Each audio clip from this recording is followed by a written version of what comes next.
This is the voice of 13-year-old Megan Knoefel. She was an ordinary girl from an ordinary home, but this 911 call was far from ordinary.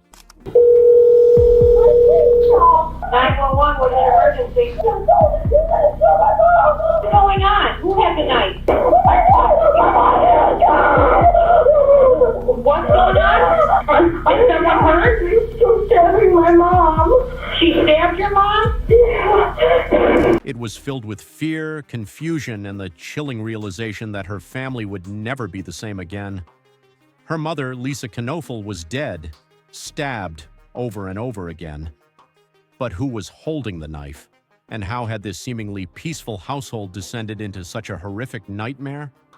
Have you had these type of issues in the past where you just don't remember things? Like I said, she talked a big game about a lot of things. Let's dive into the story of Sabrina Zunich and the deadly secret that tore a family apart. On the night of November 12, 2012, a frantic 911 call shattered the quiet suburban peace of Willoughby Hills, Ohio. 911, what's your emergency? The operator asked, their voice steady despite the urgency. Someone's stabbing my mom? The panicked voice of 13-year-old Megan Knoefel rang through the receiver. She stabbed your mom? The dispatcher questioned. It was a chilling moment of realization. What was happening in that house was not an accident, not a misunderstanding. It was a brutal, deliberate act of violence.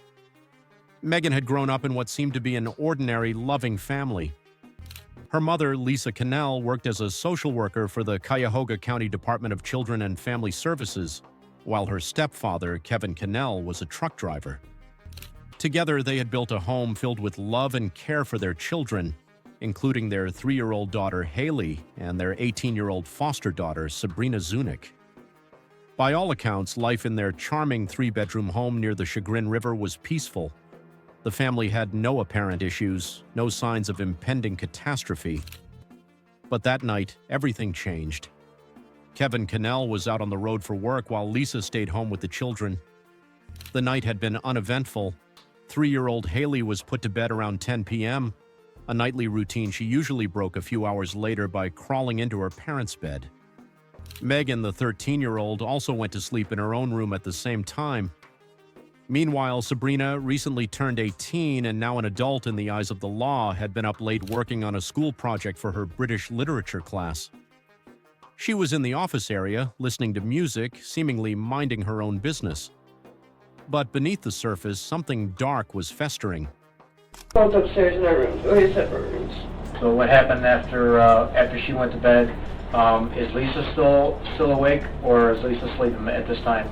I don't know. After some point in time, you don't know how long it's been, you can't go to bed because you got a headache, correct? Sabrina had trouble sleeping that night. Around midnight, she left her room and went downstairs, claiming to have a headache. You go open up the medicine cabinet, white bottle that says ibuprofen. How many do you take? 3. You take 3 of those. After you take 3 of them, where do you go from there? I don't know. She rummaged through the medicine cabinet in the master bedroom's bathroom and found a bottle of ibuprofen. She took 3 pills, then lingered in the house, restless. At some point, she walked into Lisa's bedroom where Lisa lay asleep. What followed was a scene of sheer horror. At approximately 1:15 a.m., Megan awoke to the sounds of a violent struggle. Alarmed, she ran into her mother's room and was met with a nightmarish sight. Her foster sister, Sabrina, standing over Lisa with a knife in hand. Blood was everywhere. Lisa was desperately fighting for her life, but it was a battle she was rapidly losing. Megan wasted no time. She ran to the phone and dialed 911, her voice filled with terror as she begged for help. By the time officers arrived at the Knoefel residence, the home had been transformed into a blood-soaked crime scene. Lisa Knoefel had been stabbed 178 times in her head, neck, torso, and extremities. Some of the wounds were deep and deliberate, while others were frenzied and erratic, indicative of blind rage. Among the most gruesome injuries was a wound on Lisa's jaw so severe that it severed her carotid artery. The sheer force of the attack had bent the 15-inch serrated knife used in the assault. Lisa's body showed signs of a desperate struggle.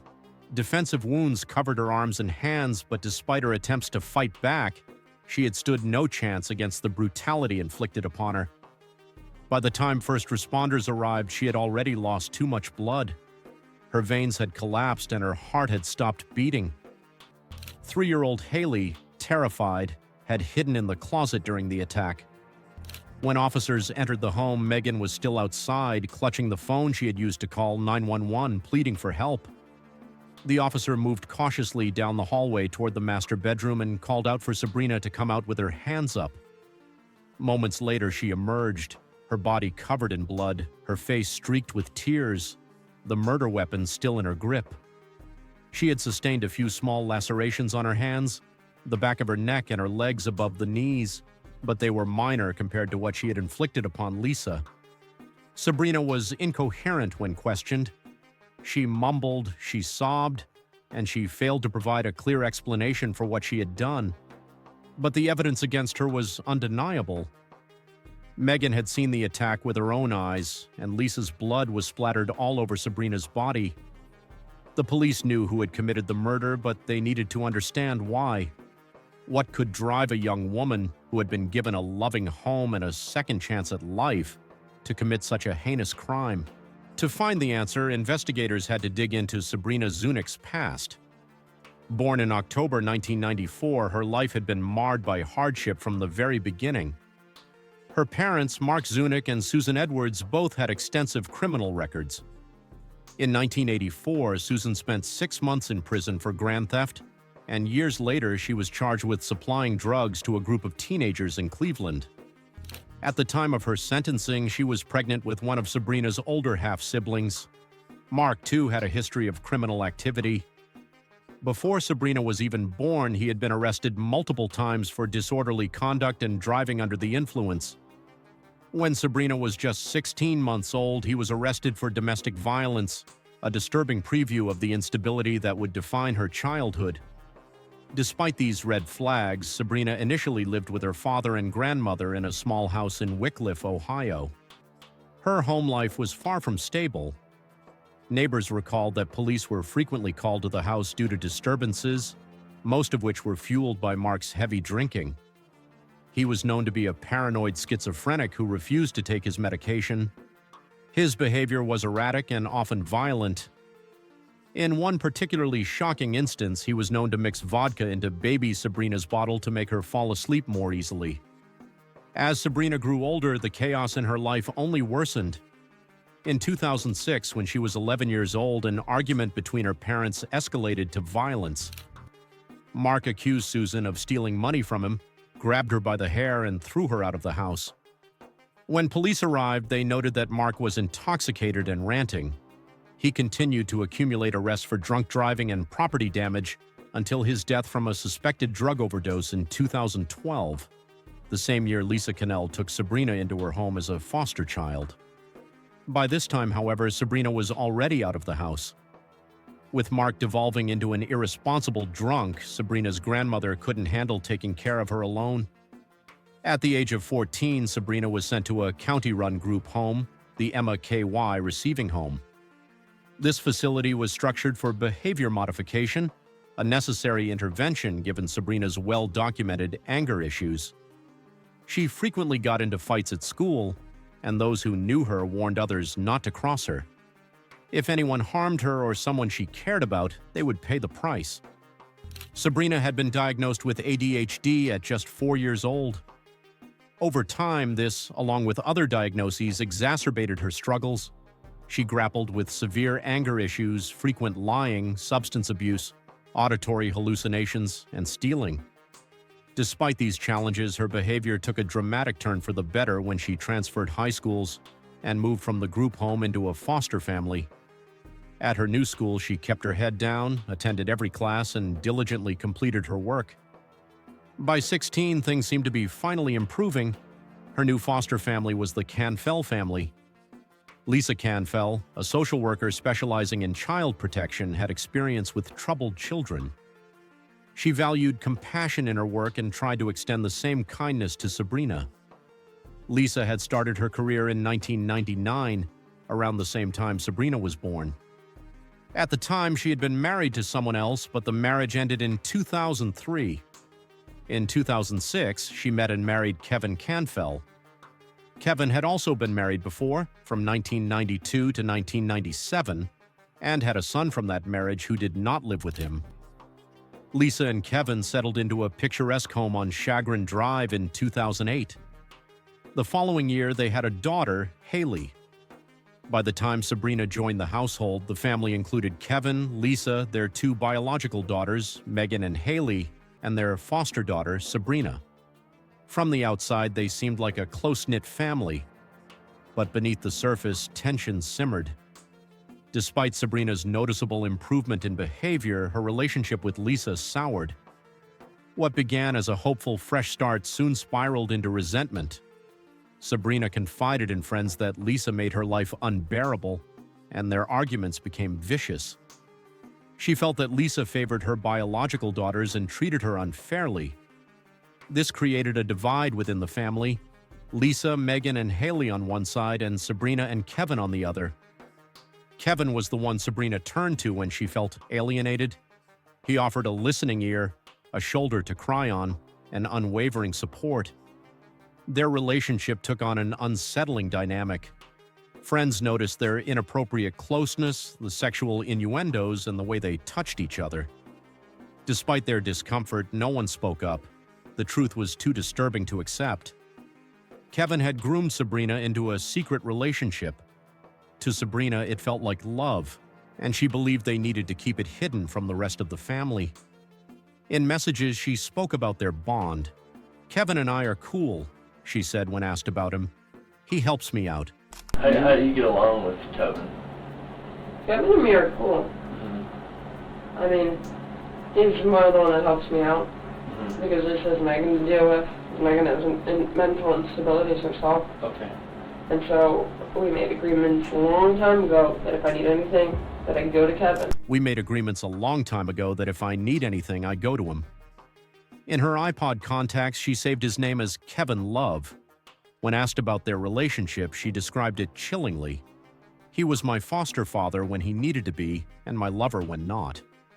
What was his relationship to you? It was when a foster father when needed to be, and when a lover when not being a foster father. As their relationship deepened in 2012, Sabrina's conflicts with Lisa worsened. Sabrina felt maternal toward 3-year-old Haley and resented how Lisa kept them apart. Their confrontations escalated. In one instance, Lisa physically restrained Sabrina, leading Sabrina to contact the police, but nothing came of it. Despite the growing tensions, Sabrina successfully petitioned to stay with the Knoefels after her 18th birthday in October 2012. Her social worker saw no reason for concern. Sabrina was excelling in school, attending counseling sessions, and passing drug tests.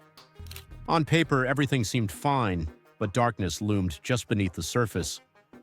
In the months leading up to November 12, 2012, Kevin's marriage to Lisa began crumbling. On September 15th, police responded to a domestic dispute at their home. Kevin and Lisa had fought over Megan, and Lisa accused Kevin of choking their daughter. He denied the accusation, claiming he had only grabbed Megan by the neck to steer her into her room. Though the dispute had ended, Kevin documented the incident with police, worried it might be used against him in future divorce proceedings.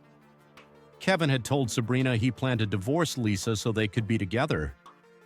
He even inquired with Sabrina's social worker about custody arrangements in the event of a divorce. On a family camping trip, Kevin confided in an old friend, David Strunk, that Lisa suspected he was having an affair with their foster daughter. He even showed David photos of Sabrina, including modeling shots he had helped her put together and underwear she had bought for him. He also revealed that he was consulting a divorce attorney. This conversation took place in October 2012. 1 month before Lisa's murder. On the night of November 12th, Kevin was at work when police contacted him. Upon hearing the news, his immediate concern was his daughters. At 5 a.m., he picked up Haley and Megan from the police department. Sabrina, however, was in custody. Officers noted Kevin's disturbingly calm demeanor. One officer recalled him saying, "I've seen stuff like this before. I used to be an EMT. There's nothing you can tell me that I haven't seen." He was more interested in learning every gruesome detail of what had happened than grieving his wife's murder. Kevin's frustration mounted when he was denied access to Sabrina. He insisted he was her foster father and demanded to see her. Determined, he had his name added to her visitor list. She's never seemed to like me, and she's been wanting me out of the house. What's your thoughts on how Lisa is not alive now? What? What is your thoughts on that she is not alive? Meanwhile, the police were interviewing Sabrina, trying to get to the bottom of why she had murdered her foster mother. He claimed to have no knowledge of Lisa's death, insisting she remembered nothing after entering Lisa's bedroom for medication. Remember, When we came to the house, you had the knife in your hand. Are you sure it wasn't self-defense? there's always two sides to every story. But the detectives weren't convinced. Sabrina stuck to her story, maintaining she had no recollection of what had happened. But the evidence was irrefutable. Sabrina was booked and taken to jail. You're under arrest. Lisa's dead, and it appears that you're responsible for that at this time. While outside, Kevin seemed to be moving on with his life almost immediately. He wasted no time donating Lisa's belongings to Goodwill and even tried to sell her bedroom furniture on Craigslist. He asked his friend David Strunk to shut down Lisa's social media accounts, claiming he couldn't handle the influx of messages. Just 5 days after Lisa's death, Kevin hired a cleaning company to remove all traces of the crime scene. Money was no object, he told them. After all, he had just come into a $250,000 life insurance payout. But that wasn't the only policy Kevin had. In total, between various employer and private insurance policies, he collected nearly $785,000. He immediately put the money to use, paying off their previously foreclosed house, installing a swimming pool, buying new cars, and even taking flying lessons. While Sabrina sat in prison awaiting trial, Kevin lived a comfortable new life, but after 9 months, things changed. Sabrina grew tired of taking the fall. She finally told the police the truth about her relationship with Kevin and about what had really happened. Kevin had told her Lisa needed to die. Kevin had always claimed he wanted to divorce Lisa so he could be with Sabrina. But in September 2012, he confessed that a divorce would put him at risk of losing custody of his daughters, including his biological daughter, Haley. Why did you do that? Because I was doing what I was told to do. Instead, he presented an alternative. Lisa's life insurance policies amounted to nearly $800,000. She was worth more dead than alive. If Lisa were gone, he told Sabrina, they could be together and raise their own family. The pair began making plans. They even discussed hiring a hitman through one of Sabrina's friends, Autumn Pavick. But when Autumn moved to California, that plan fell apart. So they decided to do it themselves. Initially, they considered using a gun with a pillow as a silencer. Sabrina, deeply manipulated and in love with Kevin, agreed to kill Lisa that night. They even discussed how it should be done. If Lisa was lying on her side, Sabrina should stab her in the back. Then it went to, let's use a gun. The plan was he was going to say he's going to drop me off at the roller rink, and I was going to go to the shooting range with him. Lisa said, why don't you ever do anything with me anymore? And so that didn't happen. They even discussed how it should be done. If Lisa was lying on her side, Sabrina should stab her in the back. If she was on her back, she should stab her in the throat. Key to the plan was Sabrina's insanity defense. Kevin assured her that if she was caught, claiming memory loss and mental instability would reduce her sentence. But 9 months later, Kevin had done nothing to help her legal case. Realizing she had been used, Sabrina cooperated with prosecutors, revealing everything Kevin had done. The police needed more than just her word, so they turned to Autumn Pavick. She agreed to lure Kevin into a conversation about the hitman plan while wearing a wire. During the meeting, she brought up the murder-for-hire scheme. Kevin didn't confess outright. Search warrants were executed on Kevin's home, vehicles, and electronics, but they found no incriminating evidence. Still, Sabrina's testimony was enough.